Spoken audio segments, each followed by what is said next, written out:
Okay, so now you've been producing houses for a month. And just to fast forward a little bit. So you'll notice that, maybe it's the middle of June, you've produced $15,000 to $20,000 worth of work. What's happening is all of these jars the levels are getting higher and higher, right? Your bank is staying roughly the same, a little bit more of a cushion in there, and your overhead still isn't quite to the line. Okay, so if you remember from planning day, we talked about Black Friday. Black Friday is the day when businesses break even. Okay, in the context of a College Pro franchise, our average first-year manager is going to break even between $45,000 and $55,000 in produced sales. Okay, that obviously depends on what your level of overhead is. So the higher your overhead that you need for your business, the more you need to produce to be able to break even. Okay, but the goal for our franchisees is that our Black Friday is right around the 4th of July. Okay, so at that point is when we'll start to make money into the profit jar. So I'm just going to fast forward a little bit. And let's say we've now produced $45,000. Okay, and we've broken even on the business. So I want to go through an example of what happens and what that looks like. Okay, so basically the expenses are the same on a produced job. So paint, we're going to go 10%. Insurance and warranty, 8%. Labor, we'll go 30%.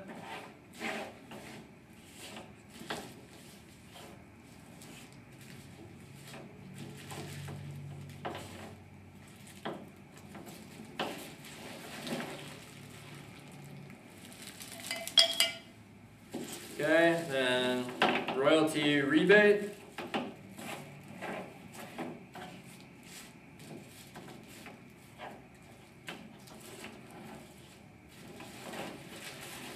$25%.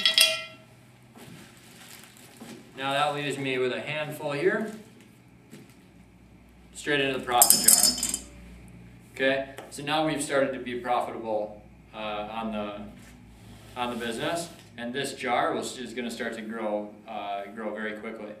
Okay, at this point, if you still have money left in your bank and you paid off all of your overhead, essentially take what's left in the bank, put it in your profit jar. Okay, because now you have reached the point where all of your overhead in your business is paid off, and you're making money on the jobs that you produce. Okay, so for this reason, this business is not set up to do anywhere from $10,000 to $45,000. All right. So when you feel the pressure to go out there and market and do estimates and get leads in the spring, and your general manager is talking to you about the importance of doing 6 to 10 estimates a week, this is the reason.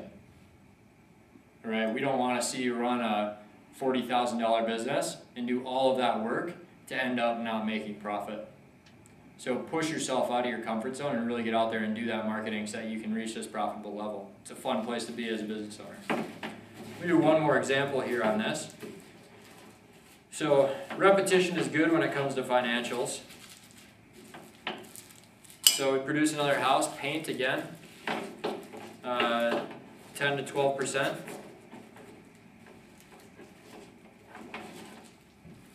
Insurance and warranty is 8%. Labor, we'll do 30%.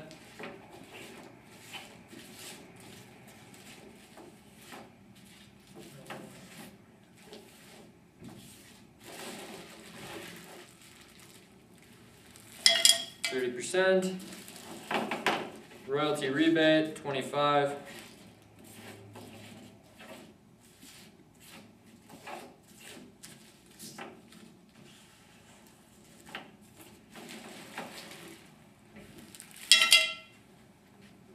$25% into the royalty rebate. Okay, that leaves me with this pile here. Bam, right into profit. Okay, so let me talk about a few of the common mistakes in producing a house, just really quickly. And again, they're very similar to before. Right. So again, paint can go high, labor can go high, and those can take a lot of money out of your profit. So let's say an example on a $100,000 business, you don't manage your paint very well, and you're 1% high. In a $100,000 business, that represents $1,000. right? That's coming straight out of your profit and going right into a paint jar. Okay, next is the labor. So labor can go high as well. If you don't manage your labor well, you give your painters raises without planning for it in your financials. This can go high as well and take some more of your profits. Okay. The last thing is, let's say you continue to go all year eating a bunch of fast food because you don't want to take the time to go to the store and make a sandwich.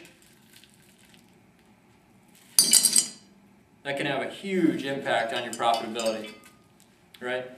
And again, it's just like taking a piece of candy out of the profit jar and popping it right into your mouth. Because effectively what you're doing is you're eating the profit that you otherwise would have had. All right. So now what I want to do is talk about the upside. So as a business owner, you have a lot of upside to be able to make more money on your business. Okay, and the ways that you do that are the opposite of what I just talked about. Paint, you can lower that as a percentage, which can put money back in your profit jar. You can lower your labor by managing your jobs well and training your crews well, which can add to your profit jar. You can save money on overhead by not going out and buying the $3,000 truck, trying to get by with the minivan that your parents have that they're willing to give you. You can lower this overhead. That's going to represent more profit for you as a business owner as well. Now, a couple of the big things, the reason why we want to support you in running a big business is because you have a lot more upside there as well. Okay, so let's say you're producing a house and you're above $70,000. Okay, first of all, your royalty is going to be 6% less. Okay, so that 6% that you produce on that house no longer has to go to pay a royalty. It's going to go into your profit. Okay, you're making 6% more on every job that you produce above that $70,000 threshold.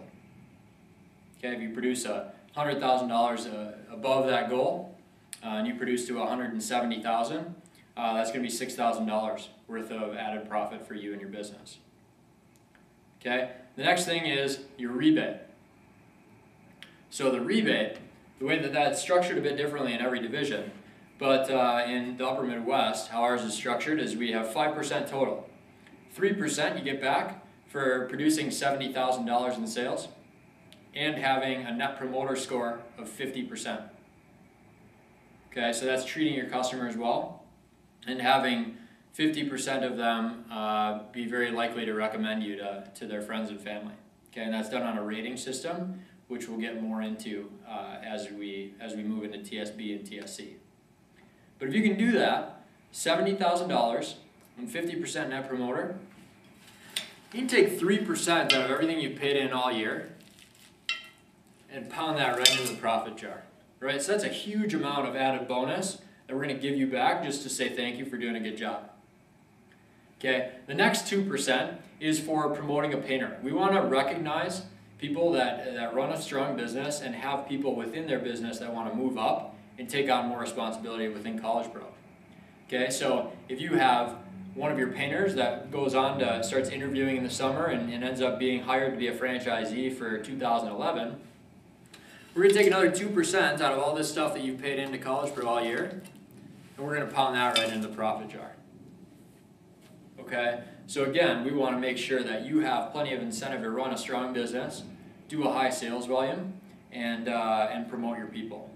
And if you do those things, this profit jar is going to be very full, and you're going to have a very fantastic summer with a lot of money in the bank to head back to school with. And that is the basic overview of the financials. So message is what to do now. There's nothing, these jars, this jar, this jar, this jar, this jar, this jar, they don't affect you in your business right now, okay? So right now, you don't need to be worrying about any of these. All you need to worry about is, on financials, you keep your overhead low.